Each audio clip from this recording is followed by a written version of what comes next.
Hi everybody, welcome to the 8th episode of HSP TV.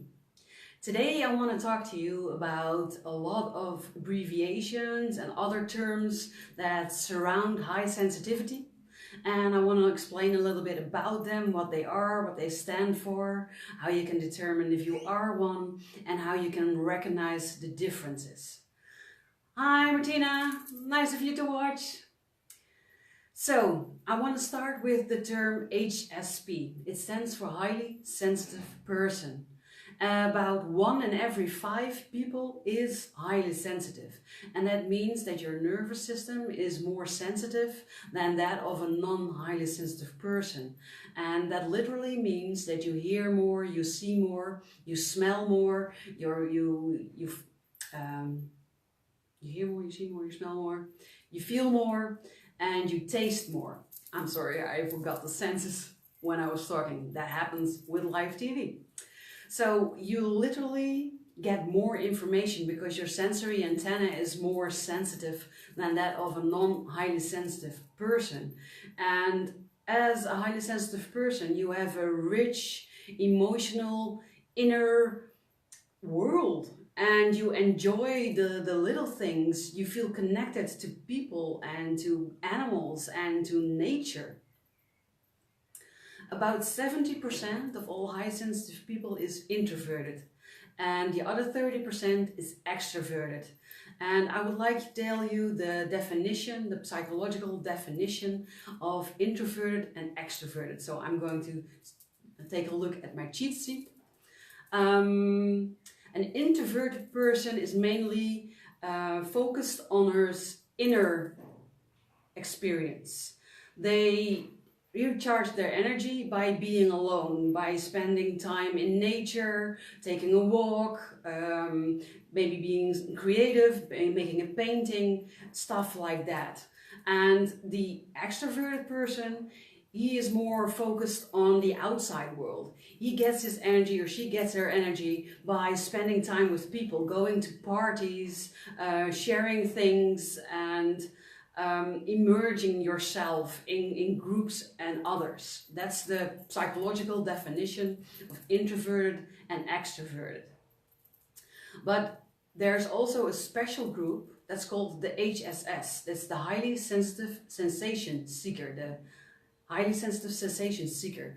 And based on what I just told you, you might think that sensation seekers are always extroverted, but that's not true. You also have introverted sensation seekers. And it just means that you spontaneously want to find things that excite you. And when you're an extroverted, highly sensitive sensation seeker, I'm going to cheat again, you want to experience new things, you want to experience new adventures, you want to accept challenges, you want to take risks, and you prefer to do that with your friends, in company.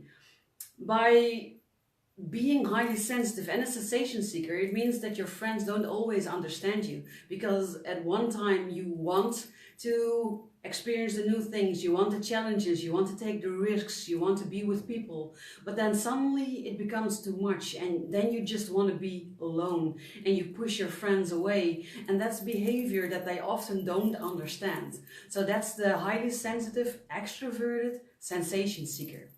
Then we also have the highly sensitive introverted sensation seeker, and they like to find their excitement alone. For instance, by taking up a new study, or making art, creating a new painting, exploring a new area of nature that they haven't been before, or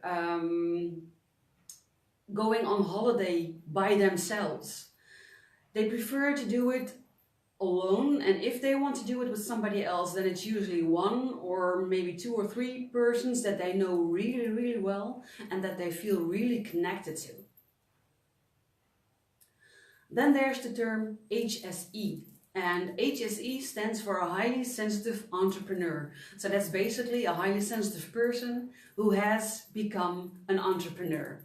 So They can also be introverted and extroverted. So if you're an extroverted entrepreneur, a highly sensitive entrepreneur, you do things like I am doing now. You are in front of the camera. You give one-on-one work coaching. You give workshops. You give courses where a lot of people come together. You organize events. That's when you're a highly sensitive entrepreneur that's also extroverted, and you want to find the thrill, basically.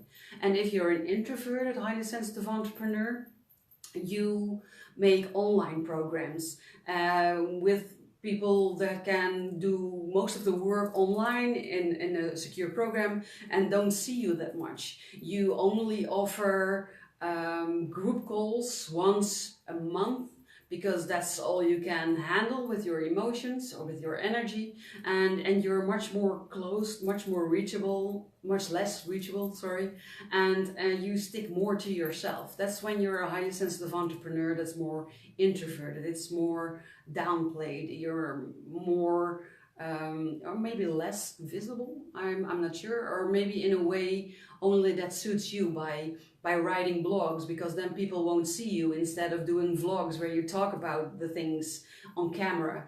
And that's what an introverted entrepreneur would do, write blogs and online programs, of course, as I've mentioned. Then there's also the term strong-willed. And when you're strong-willed, you have a very strong inner compass. You know exactly what it is that you want to do, and you know what you don't want to do. What you find acceptable and what you don't find acceptable. People who are strong-willed don't just do what somebody else tells them to do. They only do it when they see the necessity of it. They want to do things themselves in their own way, in the way that they thought it out.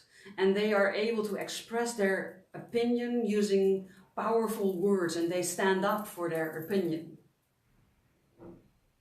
You have highly sensitive people who are introverted and strong-willed.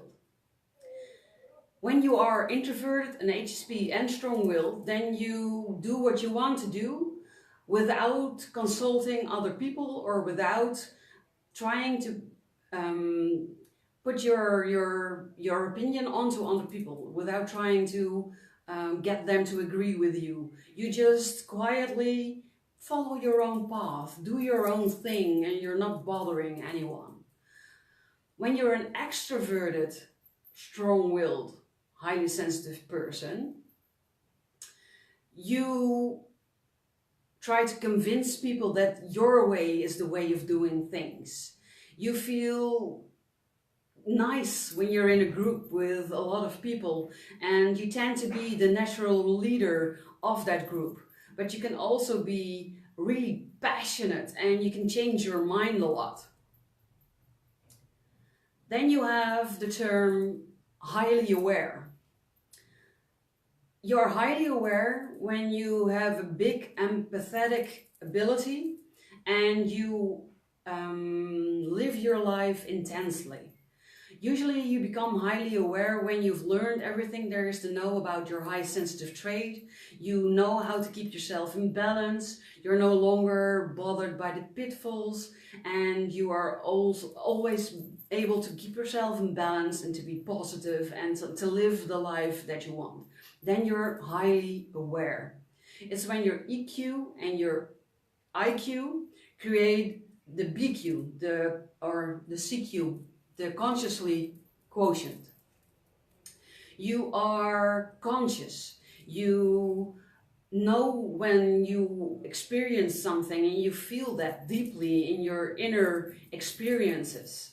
You can hear things, you can see things, and sometimes you even intuitively know things. That's when you're connected, really connected to your highly sensitive gift. And that's when you're highly aware of the things that surround you, the people in your energy field, but also the things that make you feel good or the things that make you feel bad. That's when you're highly aware. Then there's also the last term, and that's highly intelligent.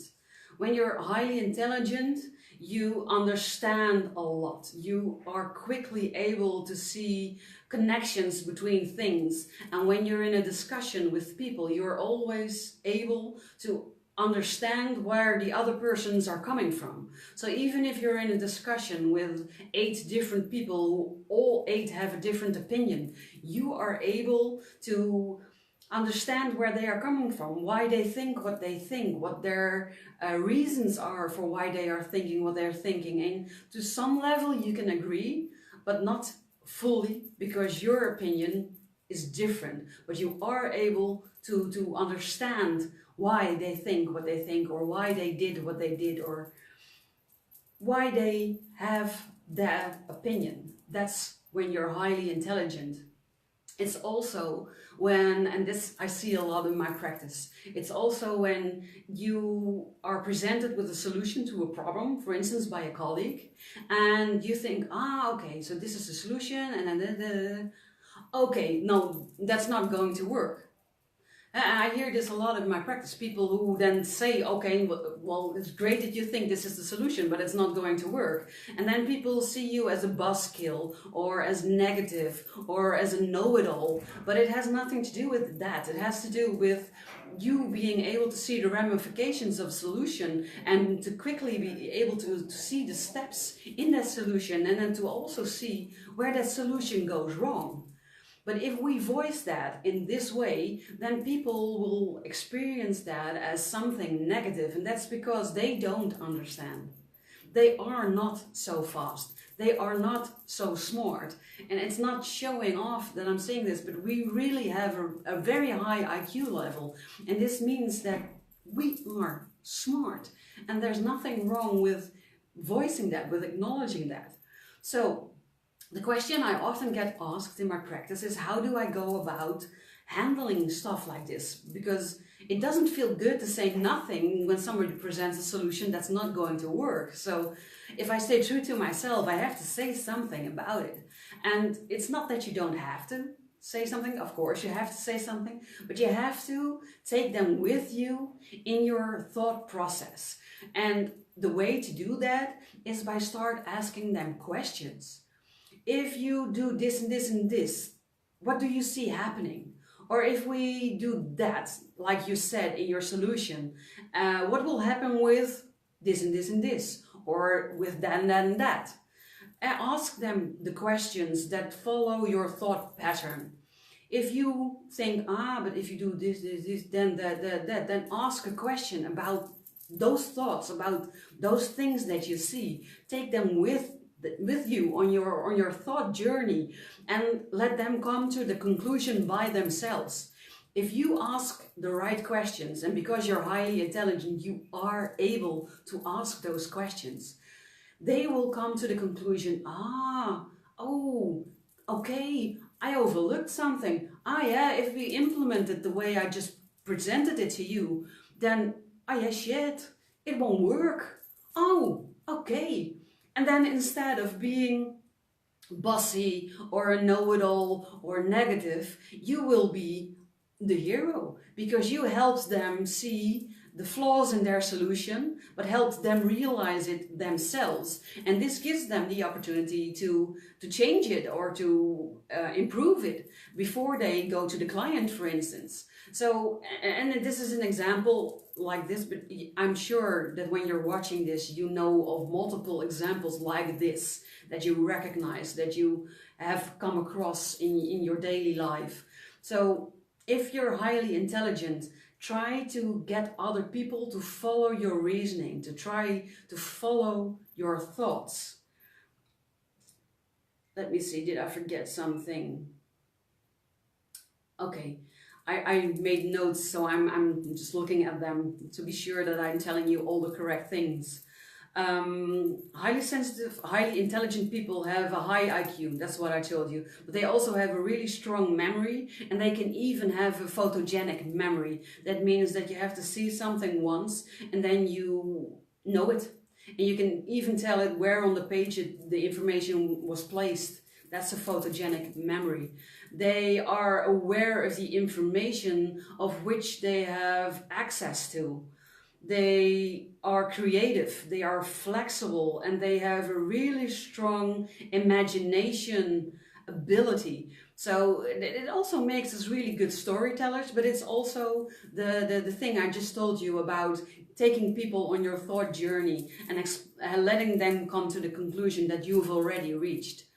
A lot of people in my practice think that it's normal to be like this, that everybody is like this, but that's not true. I think only 4% of all the highly sensitive people is also highly intelligent and is able to do these things, be this quick. I noticed it also when I was an employee, and I see it a lot with the people that come into my practice, that they realize that they are able to do tasks in 20% of the time that it takes somebody else. So if it takes somebody else an entire day, you're done in 2 hours. And that has to do with this high intelligence that we have. We also have a very big vocabulary, and we think very quickly, and we are very quickly able to see connections in things. That's what I said before. We can see them in solutions and if they are going to work, yes or no, but we can also apply that to our studies, to the discussions, like I told you before, the discussions that we have, and to be able to understand other people and where they are coming from.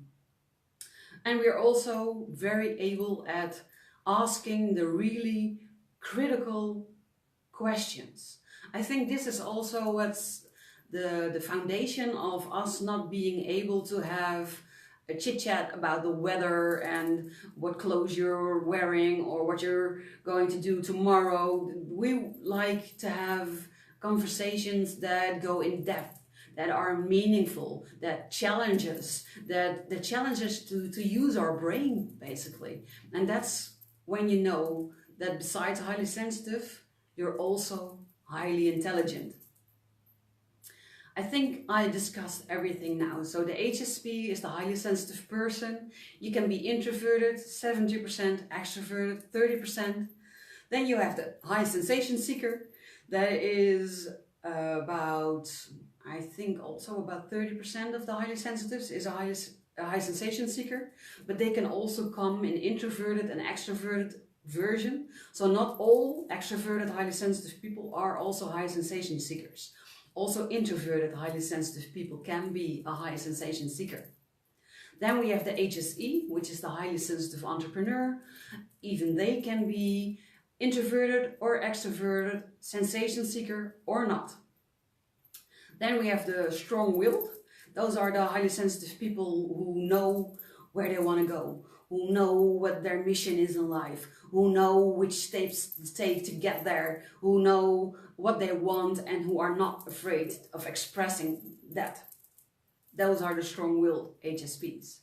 Then we have the highly aware HSPs. Those are the HSPs that have learned everything there is to know about their trade. Basically what I do with people when they come into my practice, I help you to discover your own highly sensitive user manual and to know your pitfalls, but also your strengths, so that you can use that knowledge to your advantage. And the moment you've learned that, you become highly aware. And then you have the last category, and that's the highly intelligent HSP. And those are the really smart ones who are able to see connections, have a very large vocabulary, have a high IQ, are able to see if something is going to work in an instant, who are able to see the opinions of others and to see their reasons for having a different opinion, who can follow that reasoning to the letter, even though they don't agree with it. They can still understand everybody that's joining in the discussion. Those are the highly intelligent HSPs. I hope this was valuable to you. I hope I have explained it really well to you. But if you still have questions, don't hesitate to either send me a message through Facebook or comment on the video or send me an email at info@tobeInbalance.com. If you have any questions other than about this topic, but maybe other topics, maybe other things that you have questions about that are occupying your mind or that you want more clarity on, you can either come and ask them to me next week at 5:30 Amsterdam time in this live broadcast, or you can email them to me at info@tobeimbalance.com and I will make a new episode about your questions, because I think all questions are relevant and we can learn from every question. So please feel free to drop me a line, ask me your questions, or tell me on which subject you would like me to do next week's episode. If you're watching this and you feel like you're struggling, but you're not exactly sure what you're struggling with, it can be when you're an employee and you are not living the dream, you are not happy in your work, you constantly find yourself in the same situations over and over again, and you want to know why and how to avoid that, I offer you a free coaching session. You can book it through my website at www.tobeimbalance.com/yes.